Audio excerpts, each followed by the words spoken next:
बड़ी welcome back to my channel. आज हमारा न्यूज़पेपर रीडिंग के ऊपर वीडियो है। फर्स्ट आर्टिकल हमारा ये है, हमारे पीएम का जो टॉक किया है उन्होंने सीईओज़ के साथ फ्रांस में। इसमें काफ़ी सारे इंपॉर्टेंट वर्ड्स उन्होंने यूज़ करे हैं, तो उसके बारे में हम देखेंगे। एक आर्टिकल फर्स्ट पेज पे आया है जो कि पीएलआई के ऊपर बात कर, और एक है इंटरनेशनल एनर्जी एजेंसी के ऊपर आया हुआ ये आर्टिकल कि इंडिया की नेचुरल गैस की जो डिमांड है वो 60% जंप कर गई है। बाकी इस न्यूज़पेपर में काफ़ी सारे ऐसे आर्टिकल्स हैं जिससे मैं आपको समझाऊंगी कि न्यूज़पेपर पढ़ने का क्या फ़ायदा होता है, पीटी से क्या फ़र्क पड़ता है और न्यूज़पेपर की रीडिंग से हम क्या क्या इन्हांस कर सकते हैं। हमारे फर्स्ट आर्टिकल में हम देखते हैं यहाँ पे कुछ वर्ड्स यूज़ किए गए हैं। एक है export promotion mission, Bharat trade net, custom duty reform for critical minerals, national manufacturing mission, and एक लास्ट में जो वर्ड दिया गया कंक्लूडिंग जो हमारे लाइंस है वो है trust and transparency for artificial intelligence. तो जो पहला हमारे पास है एक्सपोर्ट प्रमोशन मिशन, ये क्या चीज़ है? ये बेसिकली कैश फ्लो को इंक्रीज़ करने के लिए दिया गया है। अभी की ही बजट में दिया गया है ये, ताकि जो भी लोग एक्सपोर्ट्स के अंदर हैं उन लोगों को जो उनके जैसे कमर्शियल पेपर्स रहते हैं उस तरह की फैसिलिटी दी गई है ताकि उनका वर्किंग कैपिटल फ्री करा जा सके, उन्हें ज़्यादा से ज़्यादा कैश फ्लो मिल सके। सेकंड हमारे पास आ रहा है भारत ट्रेड नेट। ये basically on the lines of UPI develop किया जा रहा है ताकि हम कंप्लीट डिजिटाइजेशन कर सके सारे ट्रेड डॉक्यूमेंट्स की, ताकि आप जल्दी से जल्दी जो भी परमिशंस चाहिए वो आपको जल्दी मिल सकें और आपका जो टाइम होता है वो एक्सपोर्ट्स के अंदर या इंपोर्ट्स के अंदर वो कम हो सके। तो ease of doing business India इस तरह से इंक्रीज़ कर रहा है। नेक्स्ट हमारे पास आर्टिकल है, वर्ड है क्रिटिकल मिनरल के अंदर, कि हमारी जो बेसिक कस्टम ड्यूटी है वो ऑलमोस्ट 25 मिनरल्स की हमने ख़त्म कर दी है ताकि हमारे को इंडिया के अंदर मैन्युफैक्चरिंग करने में कोई प्रॉब्लम ना आए। जैसे हमारे पास लिथियम आयन बैटरी है या कोबाल्ट से रिलेटेड कोई चीज़ें या निकल से रिलेटेड कोई भी हमारी मैन्युफैक्चरिंग है, मोबाइल पार्ट से रिलेटेड मैन्युफैक्चरिंग है, उसमें हमें प्रॉब्लम ना, इसलिए हमने कस्टम ड्यूटी को रिड्यूस कर दिया है। नेक्स्ट हमारे पास आ रहा है नेशनल मैन्युफैक्चरिंग मिशन। ये बहुत ही इंपॉर्टेंट है क्योंकि इंडिया को सबसे ज़्यादा प्रॉब्लम मैन्युफैक्चरिंग में ही रहती है। हमारा मैन्युफैक्चरिंग जो सेक्टर है वो स्टंटेड है, तो ये भी इसी बजट में लॉन्च किया गया है मिशन। इसके अंदर ट्राई किया गया है कि 5 इसके अंदर पिलर्स हैं कि ईज़ ऑफ डूइंग बिजनेस करना है हमें, फ्यूचर रेडी वर्कफोर्स मतलब स्किल डेवलपमेंट करना है, एमएसएमईज़ को प्रमोट करना है, टेक एनहांसमेंट करना है, और साथ में हमें क्वालिटी को पुश करना है, ना कि हमें क्वांटिटी लेवल ऑफ मैन्युफैक्चरिंग करनी है। बेसिकली एक तरह से चाइना को चैलेंज है जो कि चीप लो क्वालिटी प्रोडक्ट्स बनाते हैं। अब इस आर्टिकल को पढ़ने के बाद आप ये वाला आर्टिकल देखिए कि ग्रीन एनर्जी टू इंफ्रास्ट्रक्चर, इसके अंदर जितने भी प्राइवेट प्लेयर्स जैसे टाटा हो गए, महिंद्रा हो गए, ये टॉप 20 इन्वेस्टर्स के अंदर आ रहे हैं। आपको न्यूज़पेपर रीडिंग से ये आर्टिकल मिलेगा जो कि पीटी वगैरह में आपको कहीं नहीं मिलने वाला। इससे आपकी रीडिंग कैसे इन्हांस होती है, आपको ये समझ आता है कि जैसे कि हमारे पीएम ने फॉरेन कंट्री में जाके भी ये बात रखी है, इनफैक्ट हमारे बजट के अंदर भी ये बात की गई है कि हम ईज़ ऑफ डूइंग बिजनेस को इंक्रीज़ कर रहे हैं, स्पेशली मैन्युफैक्चरिंग के ऊपर ध्यान दे रहे हैं, उसमें भी हम एमएसएमईज़ पे ध्यान दे रहे हैं और ईवी प्रोडक्शन को ज़्यादा प्रमोट कर रहे हैं। तो ग्रीन टेक्नोलॉजी के ऊपर हमारी कंट्री का फोकस है ना।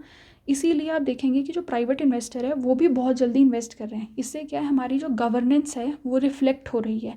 तो अगर ग्रीन एनर्जी के ऊपर आपको कल को कोई लाइन आती है प्री के अंदर कि उसके अंदर सिर्फ गवर्नमेंट ही काम कर रही है, ऐसी कोई लाइन होती है, तो अगर आपने न्यूज़पेपर में ऐसा कुछ पढ़ा होगा तो आप रिलेट कर पाएंगे कि नहीं, प्राइवेट कंपनीज़ भी उसके अंदर बहुत ज़्यादा इन्वेस्ट कर रही हैं।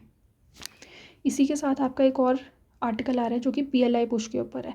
इसमें सर्ज इन हैंडसेट एक्सपोर्ट्स है। मैंने आपको अभी बताया है कि इंडिया के अंदर एक तो पीएलआई आया, इस साल हमने क्या करा है, हमने जो इंपोर्ट जो हमारा रॉ मटेरियल रहता है यानी कि जैसे लिथियम आयन बैटरी है, उसकी प्रोडक्शन को भी इन्हांस करने के लिए कस्टम ड्यूटी को रिड्यूस कर दिया है। तो अगर कोई भी कंपनी इंडिया के अंदर मैन्युफैक्चरिंग प्लांट लगाना चाहती है, फॉर एग्जांपल एप्पल ने काफ़ी इंडिया के अंदर मैन्युफैक्चरिंग इंक्रीज़ कर दी है, तो उनको एक तो पीएलआई का बेनिफिट मिलेगा, ठीक है, साथ में उनको क्या बेनिफिट मिलेगा, उनको कस्टम ड्यूटी भी नहीं देनी पड़ेगी लिथियम को इंपोर्ट करने के लिए, तो उनकी कॉस्ट ऑफ मैन्युफैक्चरिंग और रिड्यूस हो जाएगी, उनका प्रॉफिट एक तरह से इंक्रीज़ हो सकता है और कंज्यूमर के लिए हमारे लिए दाम कम हो सकते हैं, प्लस एक्सपोर्ट्स इंक्रीज़ हो जाएंगे हमारे। अब देखिए एक और आर्टिकल है ये, सडन टैक्स चेंजेस का इम्पैक्ट कैसे होता है इन्वेस्टमेंट के ऊपर। तो इसके अंदर जो है हमारे पास स्विट्ज़रलैंड के एक रिप्रेजेंटेटिव है, कोई भी है उससे ज़्यादा फ़र्क नहीं पड़ता, वो बेसिकली ये कह रही हैं कि अगर किसी तरह की डिसएडवांटेज दी जाती है फॉरेन डायरेक्ट इन्वेस्टमेंट को या किसी भी फॉरेन कंपनी को अगेंस्ट एनी टैक्स लॉस, तो वो हमें मंजूर नहीं है। आपकी टैक्स रिजीम चाहे चेंज होती रहें, जैसे इंडिया की अभी अभी हुई है, लेकिन उसके अंदर किसी फॉरेन कंट्री को डिसएडवांटेज में नहीं रखना चाहिए। तो पीएलआई के अंदर भी आप देखेंगे जो पीएलआई होती है वो सबको दी जाती है, इंडियन मैन्युफैक्चरर्स को भी, फॉरेन मैन्युफैक्चरर्स को भी, क्योंकि हमें मैन्युफैक्चरिंग इंक्रीज़ करनी है। उसमें हमें को ये नहीं देखना है कि इंडियन मैन्युफैक्चर ज़्यादा कर रहा है या फॉरेन का कर रहा है, तभी तो हमारी कंट्री में एफडीआई भी आएगा, राइट। 22 का या 23 का प्री था, उनमें से किसी एक के अंदर ये लाइन दी गई थी कि कोई एक स्कीम है जो सिर्फ शायद इंडियन मैन्युफैक्चरर्स को होती है, फॉरेन को नहीं होती, ऐसी एक लाइन थी। तो आप न्यूज़पेपर रीडिंग से जब आप ऐसे आर्टिकल्स पढ़ते हैं आपको आइडिया लग जाता है कि ये चीज़ों को आप कैसे ट्रू या फॉल्स के अंदर लेके जा सकते हैं। अब आया एक ये आर्टिकल इंटरनेशनल एनर्जी एजेंसी के ऊपर। ये एक इंटर गवर्नमेंटल ऑर्गेनाइजेशन है जो कि स्ट्रीमलाइन करती है कंट्रीज़ की एनर्जी डिमांड्स को, और इन्होंने बोला है कि 60% जंप हुआ है इंडिया के नेचुरल गैस डिमांड के अंदर। तो उससे हमारा क्या दिखता है कि हम रिन्यूएबल एनर्जी की तरफ मूव ऑन कर रहे हैं। तो इंटरनेशनल एनर्जी एजेंसी जो है एक वर्ल्ड एनर्जी आउटलुक रिपोर्ट भी जो है पब्लिश करती है, क्योंकि ये न्यूज़ में है तो आप इसकी एक रिपोर्ट का नाम भी याद रखो। अब भाई कुछ रैंडम आर्टिकल जो आपकी रीडिंग को इन्हांस करते हैं। एक आर्टिकल ये है जिसके अंदर ईडी और पीएमएलए के बारे में बात हो रही है। इसमें देखिए एक लाइन मेंशन है कि सीआरपीसी के अंडर ना ये मैंडेट किया जाता है कि प्रायर सेंक्शन लेना होता है आपको किसी भी पब्लिक सर्वेंट के अगेंस्ट, अगर आप कोई केस अप्लाई कर रहे हैं पीएमएलए के अंडर भी। तो आपके पास ये शायद 23 के प्री में इस तरह की एक्ट्स के ऊपर क्वेश्चन आया था, तो आप अगर ऐसे पढ़ेंगे आपको थोड़ा आइडिया रहेगा। पीएमएलए एक ऐसी एक्ट होती है जिसके अंदर आपको गिल्टी मान लिया जाता है जब तक कि आपको इनोसेंट प्रूव ना किया जाए। अदरवाइज़ हमारे उल्टा होता है कि पहले आप इनोसेंट ही माने जाते हो अंटिल आप गिल्टी ना माने जाओ, तो इसमें उल्टा होता है। लेकिन इसमें एक और रूल है जिसमें होता है कि पीएमएलए के अंडर ना आप किसी को अरेस्ट कर सकते हैं।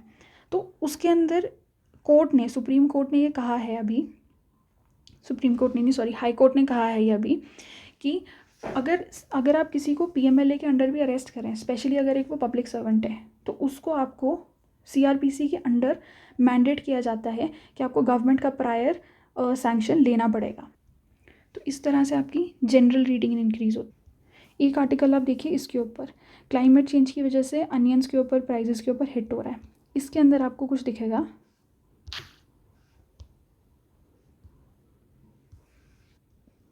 ये देखिए इसमें लिखा गया है कि पीएम फसल बीमा योजना के बारे में बात हो रही है। एंड इसमें मेनली बताया गया है कि महाराष्ट्र के अंदर जो आपको प्रीमियम पे करना पड़ता है वो सिर्फ 1 रुपये पे करना पड़ता है, इसीलिए बहुत ज़्यादा इन्हांस हुआ है क्रॉप इंश्योरेंस कवर फार्मर्स का महाराष्ट्र के ऊपर, महाराष्ट्र में। तो इससे आपको क्या पता चलता है, अगर कल को आपको पीएम फसल बीमा योजना के ऊपर क्वेश्चन आता है जो कि काफ़ी इंपॉर्टेंट स्कीम है गवर्नमेंट की, उसमें अगर आपको पूछा जाता है कि ये सिर्फ सेंट्रल गवर्नमेंट इम्प्लीमेंट करती है, तो अगर आपने ऐसा कुछ पढ़ा होगा कि महाराष्ट्र में अनियंस का प्राइस जो है वो इस तरह से फ्लक्चुएट कर रहा है क्योंकि प्रीमियम कम है वहाँ पे, तो आपको समझ आ जाएगा कि पीएम फसल बीमा योजना जो एक्चुअली उसमें सेंटर का भी रोल होता है और स्टेट का भी रोल होता है। तो ऐसे आपकी जनरल रीडिंग इन्हांस। एक आपके पास ये आज का लास्ट आर्टिकल है जो कि है चीफ सेक्रेटरीज ने डायरेक्ट किया हेल्थ डिपार्टमेंट को कि आयुष्मान भारत स्कीम को आप रेडी करो। तो इससे आपको क्या पता चल रहा है, यहाँ पे लिखा गया है कि ये सिर्फ वेस्ट बंगाल और दिल्ली में इम्प्लीमेंट नहीं की गई थी, बाकी ऑलमोस्ट हर जगह इम्प्लीमेंट कर दी गई है। तो इससे आपको एक क्वेश्चन आया था शायद 23 के प्री में था वो, कि आयुष्मान भारत जो है सेंटर की स्कीम है कि स्टेट की स्कीम है, और स्टेट जो हेल्थ है वो क्या कौन सा सब्जेक्ट है, सेंट्रल लिस्ट में आता है कि स्टेट लिस्ट के अंदर आता है। तो इस आर्टिकल से आपको ये पता चलता है कि जो हेल्थ है वो तो स्टेट लिस्ट के अंदर आता है, ठीक है। अगर वो स्टेट लिस्ट में ना आता होता तो उसके अंदर अगर सेंटर की कोई स्कीम आ रही है वो इम्प्लीमेंट ना हो जाती, वो स्टेट के अंडर आता है, इसीलिए आयुष्मान भारत अभी तक वेस्ट बंगाल और दिल्ली में इम्प्लीमेंट ही नहीं हुई है। तो ऐसे आप एक जनरल रीडिंग से बहुत सारे क्वेश्चंस का इन्फरेंस निकाल सकते हैं। और आज की वीडियो में इतना ही। Thank you so much. Please comment कीजिए, मुझे बताइए आपको ये कंटेंट कैसा लग रहा है।